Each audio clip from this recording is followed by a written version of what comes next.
sejahtera pemirsa budiman, selalu rindu, selalu bahagia jumpa kembali saudara di Dimensi Iman Kristiani.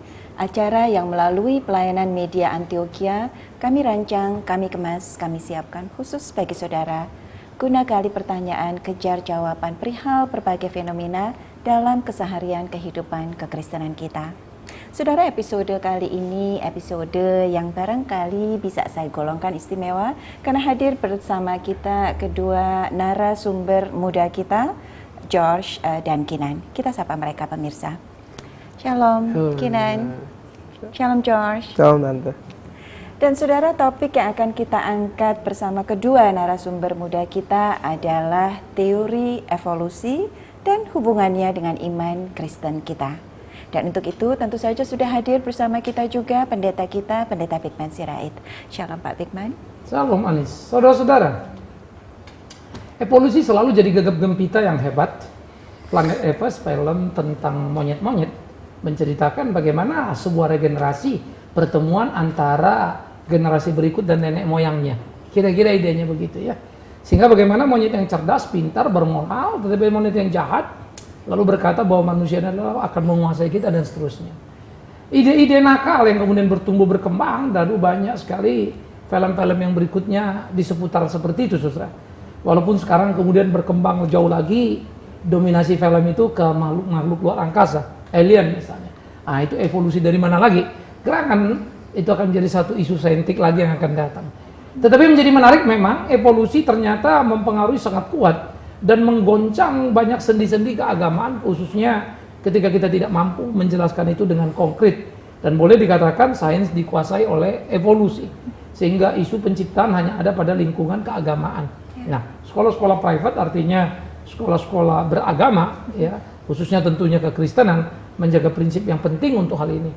Karena itu guru-guru Kristen juga digugat untuk memahami dan mampu menjelaskan bagaimana penjelasan yang baik tentang hal ini. Nah, anak-anak kita mau mengalami apa di sekolah? Tentu menjadi pergumulan tersendiri di dalam kehidupan keimanan mereka. Sebelum kita lanjut pada diskusi yang akan hangat bersama dengan anak-anak remaja kita ini, kita akan berdoa, saudara. Saya minta Jos untuk pimpin dalam doa ya, membuka acara kita. Mari kita bersatu dalam doa. Ya Bapa yang bertata di dalam kerajaan surga, terima kasih karena Engkau telah memberkati kami ya Bapa. Engkau telah mengumpulkan kami berempat, Om Bigman, Tante Ani, saya dan Kenan di sini di acara Dimensi Iman Kristiani untuk membicarakan teori evolusi dan kaitannya dengan Alkitab ya Bapak. Ya Bapak, berkati agar bincang-bincang kami pada hari ini dapat berjalan dengan lancar dari awal hingga akhir. Terima kasih Bapak. Dalam nama Tuhan Yesus kami sudah berdoa. Amin. Amin. Saudaraku yang kekasih, dalam kitab Kejadian diungkapkan di sana di dalam pasal yang pertama. Kejadian 1 ayat 26 dikatakan begini, berfirmanlah Allah, baiklah kita menjadikan manusia menurut gambar dan rupa kita, supaya mereka berkuasa atas ikan di laut dan burung di udara, dan atas ternak dan atas seluruh bumi dan atas segala binatang melata yang merayap di bumi. Maka Allah menciptakan manusia itu menurut gambarnya. Menurut gambar Allah diciptakannya dia laki-laki dan perempuan diciptakannya mereka. Pada waktu penciptaan hari ke-6 manusia diciptakan memakai kata ex nihilo atau dari tidak ada menjadi ada. Maka dikatakan manusia diciptakan itu berasal dari debu atau tanah, ya, dust sebetulnya dipakai atau debu. Tidak ada, karena debu itu adalah nothing, tidak ada kehidupan di sana, tetapi kemudian dijadikan manusia. Itu dulu prinsip yang pertama. Yang kedua, manusia diciptakan dari tidak ada menjadi ada, jadi bukan evolusi. Itu dulu prinsipnya ya. Nah, kedua, manusia diciptakan segambar dan serupa dengan Allah. Ya, segambar dan serupa dengan Allah adalah keunggulan kemanusiaan. Sains berkata bahwa apa yang membedakan manusia daripada binatang adalah karena manusia berakal budi, ya, beratio. Binatang tidak. Tetapi mungkin ada yang dilupakan oleh para saintik, bagaimana dengan orang yang idiot, invalid, cacat otak sejak lahir, sehingga tidak mampu berpikir. Itu fakta bukan? Nah, orang-orang idiot seperti yang bakal kemudian mereka menjadi binatang, karena mereka tidak mampu berpikir sebagaimana orang sehat lainnya, saya kira itu penghinaan paling mengerikan kepada etnis kemanusiaan. Karena memang Alkitab tidak berkata begitu. Karena itu adalah kesimpulan-kesimpulan yang harus dijaga baik-baik. Segambar dan serupa dengan Allah adalah kemampuan bersekutu yang tidak dimiliki binatang. Maka evolusi apapun argumentasinya, akan menunjukkan ternyata hakikat mula manusia adalah sangat rendah sehingga menjadi manusia hasil evolusi. Artinya kan penciptaan semula itu kan penciptaan yang tidak terpola, tidak bernilai, berantakan, ya kemudian baru jadi hebat kan begitu misalnya ya. Sehingga kita memahami betul-betul bagaimana teori creation atau penciptaan sebagai sebuah kebenaran yang absolut, yang bisa dipertahankan dan sangat masuk akal ketika kita bicara dalam tataran saintik. Evolusi mempunyai sebetulnya berbagai kesulitan-kesulitan untuk memahami keutuhan. Tetapi bagaimanapun mendiskusikan ini jangan sangat menarik, bukan? Karena mudah bagi saya membicarakan ini dalam satu arah. Ya, oleh karena itu memang diantara kita ini tidak ada saintik, tapi remaja kita ini belajar apa? Paling tidak saudara-saudara nanti kan bisa dengar. Begitu kira-kira Anies. Ya, terima kasih Pak Bigman. George, Kinan, siapa yang mau mulai lebih dulu? Saya pikir alangkah baiknya kalau bincang-bincang kita ini kita justru buka dengan menyamakan dulu pemahaman kita mengenai teori evolusi agar kemudian diskusi kita berangkat dari titik yang sama. Siapa yang mau duluan, George atau Kinan? Mungkin aku Kinan duluan, oke.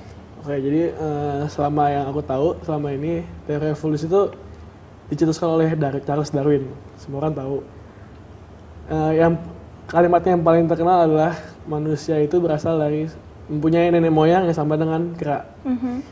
Ada yang menganggap itu kemungkinan, ada yang menganggap itu hinaan. Siapa juga yang mau nenek moyangnya sama kera gitu kan? Ya, karena Kinan berarti termasuk dalam kategori yang nenek moyangnya kera. Nah, tapi kalau kita baca lebih dalam lagi, ternyata Darwin nggak cuma ngomong itu. Dia juga bilang kalau semua spesies yang sekarang kita lihat itu kan banyak. Dan itu juga bentuknya ada yang kompleks gitu kan. Semua itu berasal dari satu sel yang simple, yang kemudian akan diseleksi oleh alam dan kemudian jadi lebih baik lagi, jadi lebih baik lagi, dan jadi lebih baik lagi. Mungkin dia bilang juga step by stepnya itu akan memakan waktu yang sangat lama. Oke, dan kita bicara ribuan tahun, miliaran tahun. Oke, ya. Kinan belajar ini di mana? Sebenarnya sih kalau di sekolah nggak pernah tuh dikasih tahu teori evolusi. Mungkin SD pernah dibilang kalau teori evolusi itu kayak suatu teori yang bilang kalau manusia sama kera tuh sama nenek moyangnya. Dan guru pasti langsung bilang salah, nggak bilang kenapa atau bagaimana latar belakangnya, langsung bilang salah. Lalu Kinan punya pemahaman mengenai teori evolusi, dari mana Kinan dapatkan itu? Waktu SD kan kita nggak ada rumah tante, jadi ya oh iya. Tapi makin lama makin tumbuh besar penasaran juga, mulai baca bukunya, mulai cari-cari informasi tentang Charles Darwin gitu. Artinya Kinan ingin sekali memeriksa kandungan kebenaran di dalam teori evolusi dan Kinan tidak melihat itu sebagai sesuatu yang salah untuk dipelajari dan justru Kinan ingin lihat konsistensinya atau benang merahnya kalau memang ada atau kalau memang tidak ada antara itu dengan apa yang Kinan pelajari sebagai seorang Kristen. George ada di mana nih dalam kaitan dengan pemahaman teori evolusi dan sikap terhadap teori evolusi? Kalau menurut aku teori evolusi itu ya benar sama yang bilang Kenan. Selain itu juga dia dibilang evolusi karena kalau menurut aku dari sudut pandang sosial, revolusi evolusi itu ada perbedaan. Evolusi dibilang begitu karena perubahan yang makan waktu sangat lama. Makanya dia juga disebut evolusi. Bukan cuma karena kera jadi manusia, tapi karena prosesnya memerlukan waktu yang sangat lama. Kalau menurut aku sih jujur itu kalau pertama kali aku dengar itu SMP kelas 1 kelas 2 dan gurunya bilang ya betul salah. Aku nanya kebetulan, kenapa sih Bu kok dibilang salah gitu. Dia bilang karena apa ya nggak sesuai sama ajaran Kristen gitu. Aku sih sejauh itu ya masih diem aja, pikir-pikir yang ngerti lah. Tapi bener kata Kenan, aku jadi penasaran, dilihat bener gitu. Apa teori evolusi tuh jadi menurut aku tuh nonsens gitu loh. Melenceng kayak kesannya sama sekali jauh dari Alkitab aku bilang. Iya. Kinan, George, mumpung kita lagi diskusi ini, bareng-bareng kita tanyakan pertanyaan-pertanyaan yang mestinya sih bukan hanya Kinan dan George yang barangkali punya, pemirsa juga sebagian besar mungkin pertanyaan itu, jadi bareng-bareng kita tanyakan pada Pak Bigman. Pak Bigman, ada satu sikap yang menarik. Kinan tadi juga implisit mengatakan pada kita bahwa sekolah ternyata tidak mengajak kita untuk membedah teori evolusi. Di satu pihak barangkali ini sikap yang dianut oleh banyak orang Kristen, bahwa berhentilah mempertanyakan tentang Tuhan, jauhilah hal-hal yang sifatnya menggugat Tuhan.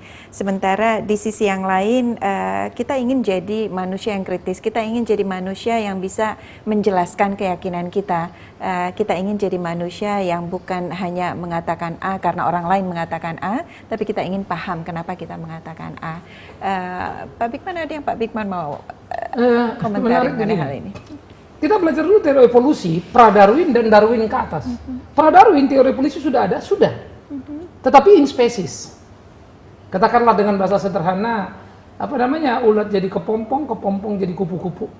Ya kan? Dalam spesies. Keunggulan seorang Darwin adalah dia lompat. Jadi interspesies.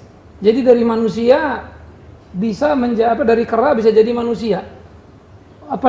Binatang berenang, merayap, bisa terbang, begitu ya. Itu evolusi. Sehingga kalau kita pergi ke Jerman, ke Frankfurt, ada satu museum tentang evolusi. Ya, saya pernah masuk ke situ dan memang wow, kalau saya pikir saya nggak punya dasar yang kuat tentang kekristenan, saya juga bisa jadi yakin ini. Padahal itu teori rekayasa yang dilakukan sedemikian rupa ya. Karena apa? Fosil-fosil yang ditemukan dalam evolusi tidak pernah ditemukan lengkap. Artinya waktu dia monyet begini, sesudah monyet begini, jadi kemudian lebih tinggi, lalu jadi manusia. Nggak ada. Fosil ditemukan ini ada satu fosil lepasan, yang kemudian direkonstruksi lalu dibuat kesimpulan sambungan. Tapi cerita depan belakang ini sebetulnya sudah menjadi rekayasa sains. Kan begitu. Tetapi ketika itu difilmkan, ketika itu masuk lab, akhirnya jadi tampaknya benar semua kan. Ya, nah padahal waktu tulang itu dibentuk misalnya bentuknya A, itu ditemukan nggak semuanya. Cuma tulang lehernya atau tulang kakinya ditambah tulang-tulang lain direkayasa. Lalu diberi nama misalnya seperti dinosaurus dan apa segala macam. Itu kan penamaan terhadap sifat yang diduga menjadi karakter dari si binatang. Kita kembali kepada evolusi. Pertama memang ada problem yang sangat berat. Keunggulan daripada teori Darwin tadi kan karena keberanian sebetulnya. Karena menyeberang spesies tadi. Sebelumnya evolusi itu dipahami di dalam spesies. Maka dia melihat biota-biota itu lalu mempelajari dan muncullah kesimpulannya. Dan itu membuat dia sempat dimusuhi oleh gereja. Dan terakhir juga sebetulnya menurut sejarah Darwin sendiri terakhir mencabut seluruh ide-idenya itu. Karena masalahnya menjadi serius begini. Darwin sendiri tidak pernah mengalami evolusi. Dari lahirnya si Darwin sampai matinya dia, selama meriset dan hasil risetnya, ya tetap aja Darwin yang makin tua dan berjenggot. Kira-kira begitu ya. Karena itu menjadi menarik kan kalau kita melihat bagaimana teori evolusi berkembang in species lalu intraspesies, tetapi bagaimana segala hal yang dikerjakannya menjadi sebuah pertanyaan yang sangat menarik. Karena pertanyaannya sederhana, dari mana monyet itu datang? Kan begitu kan, kalau di ujung-ujung terus kan. Nah, oleh karena itu nanti di sini ada muncul nanti mungkin ide lain yang nanti kita diskusikan seperti Big Bang yang coba ditawarkan oleh Stephen Hopkins menjawab kejadian dunia misalnya ya. Tetapi teori evolusi akhirnya mengalami sebuah kelemahan karena suka atau tidak suka dalam teori pengetahuan kita pakai sains, sebab akibat kan harus bisa dijelaskan. Kalau sains kan kamu nggak bisa mengatakan sesuatu mendadak ada. Itu sama sekali irasional dalam konteks sains. Sehingga sebetulnya evolusi memerlukan iman. Dia harus percaya sesuatu itu ada berevolusi dari dulu ke dulu.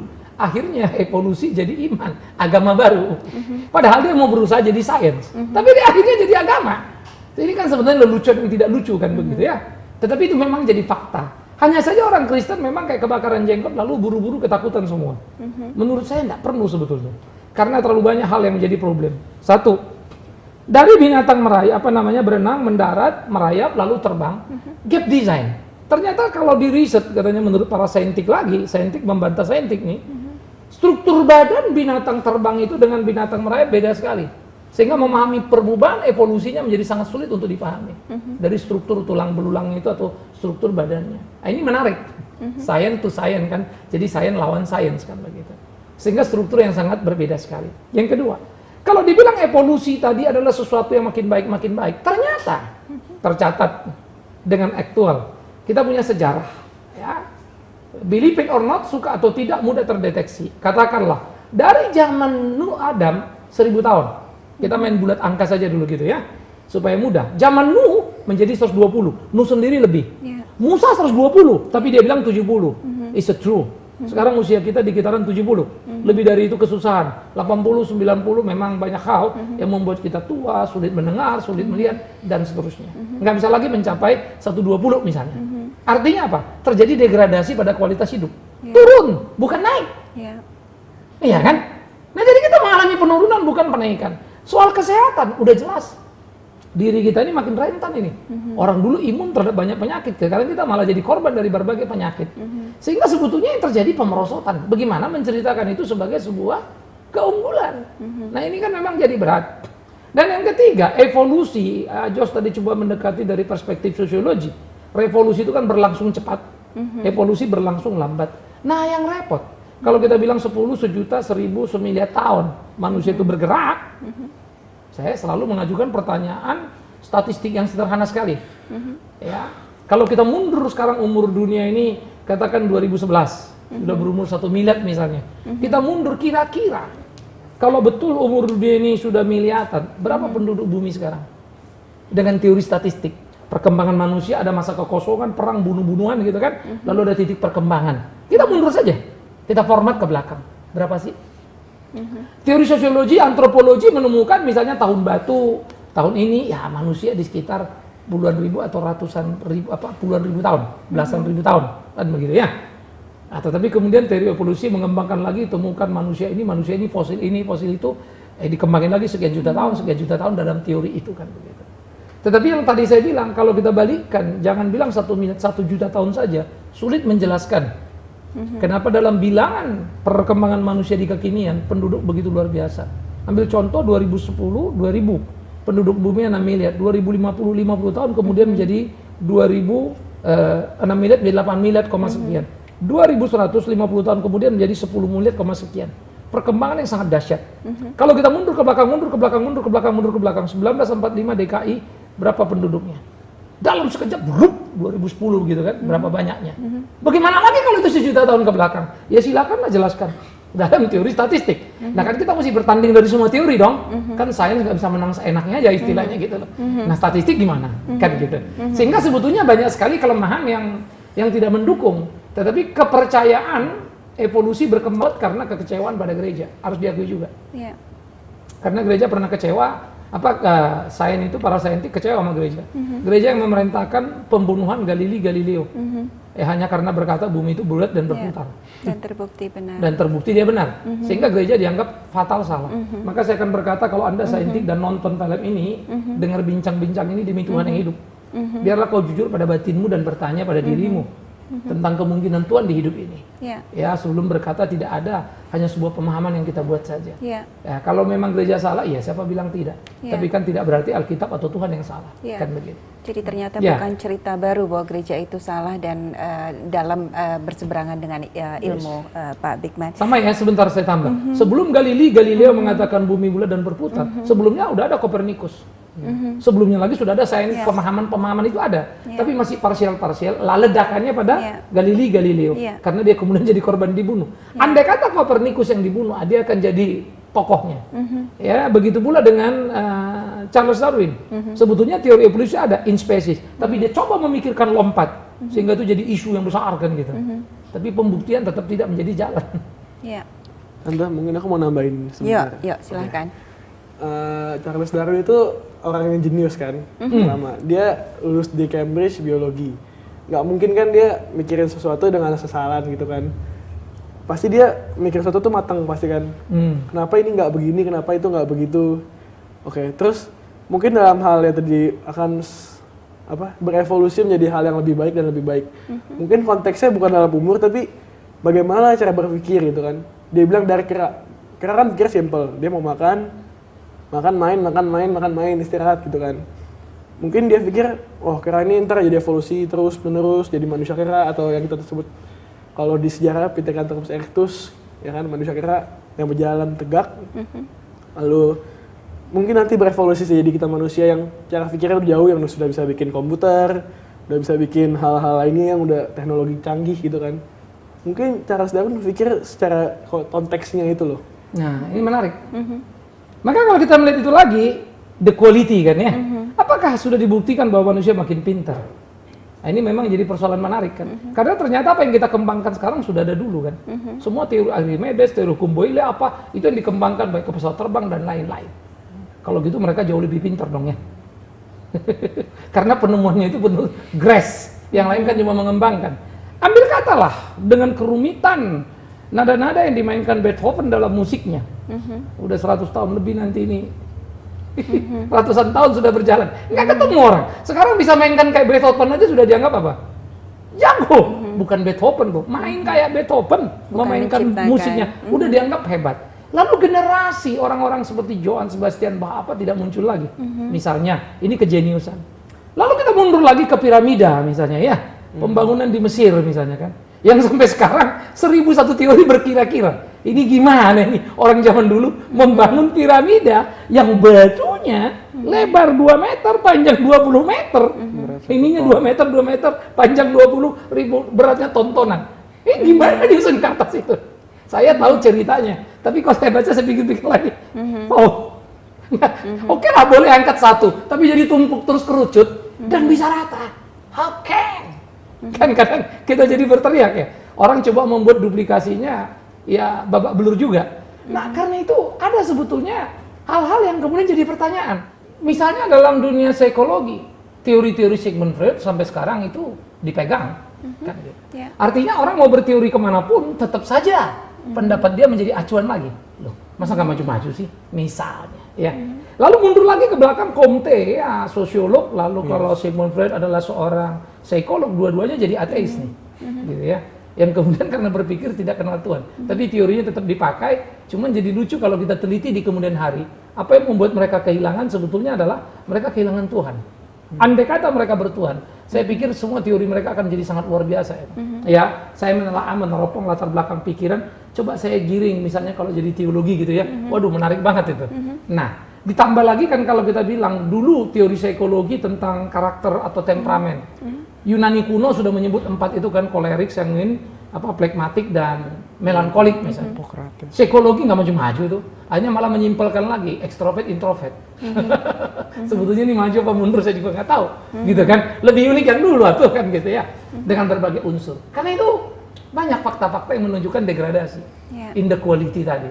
Makanya apa yang dikatakan Darwin tadi memang sayangnya kan kita nggak bisa gugat dia lagi kan, dalam hal apa kan misalnya. Tetapi mereka juga punya prasoposisi, yang Kenan bilang betul. Kalau begini akan begini, pasti dia berpikir. Yang jadi repot, kalau begini akan begini, dia sendiri nggak pernah lihat, lalu dia mati. Kan? Tetapi hanya orang pintar yang bisa berpikir kalau begini 10 langkah nih. Cuma benar apanya enggak, dia nggak tahu, dia keburu mati. Tapi dia pintar, sayang pendeta banyak yang kurang pintar. Nah, saya juga mesti belajar. Mesti belajar banyak. Kinan, George, waktu kita tinggal 2 menit. Satu pertanyaan terakhir sebelum barangkali Pak Bigman juga bantu kita jawab pertanyaan ini. Dari kekristenan sebetulnya secara umum bisa kita katakan terbagi 2. Sebagian mereka yang menganggap kisah penciptaan bumi di Kitab Kejadian itu simbolik semata-mata. Sebagian yang lain menganggap bahwa itulah kejadian yang sesungguhnya terjadi dalam bilangan hari. Kita sama-sama tahu apa yang Kitab Kejadian tulis mengenai hal itu. Kinan, George, ada di mana kalian? Mungkin gini nanti, kan kalau di Kejadian dibilang kan, penciptaan itu 6 hari. Mungkin ada yang menganggap itu secara harafiah dan yang nggak harafiah. Betul. Mungkin kalau yang nggak harafiah mikir 6 hari itu bisa aja satu hari zaman dulu itu 1 tahun. Berarti mungkin ada dinosaurus pasti mungkin dong 1 tahun baru 1 tahun manusia. Tapi kalau yang 6 hari, fix 6 hari, benar-benar 6 hari, matahari terbit, matahari terbenam 24 jam. Nggak mungkin dong, dinosaurus cuma hidup sehari, habis itu langsung manusia, gitu kan. Ya, itu juga masih pertanyaan sih Tante. Masih tanda tanya juga buat Kinan ya. George ada di mana mengenai hal ini? Nah, kalau aku sih udah pasti nganggap itu harafiah dari pertama kali memang. Ya, kita tanya Pak Bigman bareng-bareng ya, kita punya waktu 1 menit. Iya Om, yang dipakai kata hari di situ memang 1 hari 24 jam itu. Pagi, siang, lalu pagi lagi. Tapi menjadi persoalan bagi kita bukan 1 hari itu kok bisa begini dan bisa begitu. Yang jadi persoalan adalah itu semua terjadi dalam kesempurnaan sebelum keberdosaan. Nah, kita hidup sesudah keberdosaan. Rentan, mati, sakit. Dulu kan tidak dikenal itu semuanya. Sehingga sulit bagi kita untuk kembali secara utuh. Dari ketidaksempurnaan memahami kesempurnaan, dari dosa memahami yang tidak jatuh dalam dosa.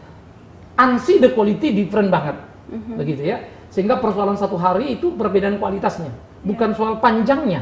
Apakah itu setahun, apakah itu 1000 tahun seperti istilah Petrus, satu hari buat Tuhan 1000 tahun buat manusia, begitu kan? Bukan di situ, tapi the quality-nya. Nah ini memang menjadi satu bagian yang sangat menarik, sehingga dalam ajas kesempurnaan, maka dalam satu hari pun semua bisa sempurna. Kan begitu kan? Namanya juga sempurna. Ya, manusia lahir nggak jadi baby kan, tapi kemudian besar. Nah umur berapa itu? Jadi susah lagi kita kalau ditanya. Adam diciptakan langsung umur berapa? Karena begitu selesai langsung ngomong, dikasih pasangan besoknya misalnya. Umur berapa itu? Perfect. Artinya memang ini jadi problem. Aspek yang kedua yang menjadi menarik bagi kita waktu memikirkan ini adalah bahwa penciptaan yang dilakukan Tuhan susah untuk dipahami. Apa betul Tuhan yang membuat itu? Ya, apa betul Tuhan itu yang melakukan? Karena sama susahnya memahami apa betul Tuhan itu ada. Ini kan berkaitan. Tuhan ada apa enggak? Maka ciptaannya dipertanyakan. Tetapi saya akan menjawab dengan jujur pula. Memang tidak mudah. Adalah susah mengerti Tuhan ada. Tapi saya harus berkata lebih susah mengatakan Tuhan tidak ada.